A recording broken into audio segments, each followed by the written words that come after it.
आता बघा जसा हा साधा मुखवटा आहे तर या साध्या मुखवट्यावर सुद्धा खूप सुंदर पद्धतीने तुम्ही सजवू शकता, अलंकार लावू शकता आणि अशा पद्धतीने तुम्ही घालू शकता.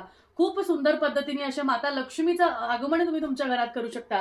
आणि त्याचसाठी शुभ कलश आपण आणलेला आहे, ज्यामध्ये ओम आहे, श्री आहे, स्वस्तिक आहे. अशा पद्धतीचा सुंदर कलश आपण आणलेला आहे. आणि हा जो मुखवटा आहे, गोल टिकलीचा मुखवटा, खूप सुंदर असा दिसतो, छान दिसतो आणि रेग्युलर प्राइस मध्ये आहे. आता ह्या कलशाबरोबर तर हे नक्कीच सुंदर दिसणार आहे. पण तुम्हाला छोटा हवा असेल, तुम्हाला वाटतंय मला छोटा हवा आहे, तर आपण छोट्यामध्ये सुद्धा आणलेला आहे. आणि छोट्यामध्ये तुम्हाला अजून जास्ती कोरीव काम मिळणार आहे. आणि त्यामध्ये सुद्धा तुम्ही हा जो कलश आहे अशा पद्धतीने मांडू शकता. तर बघा किती सुंदर दिसतो हा मुखवटा, हे कलश. आता ह्या कलशांसाठी, देवीला बसवण्यासाठी, देवीचा अलंकार करण्यासाठी मी तुमच्यासाठी खूप सुंदर अशी वस्तू आणलेली आहे. आणि ती वस्तू आज मी दाखवल्याशिवाय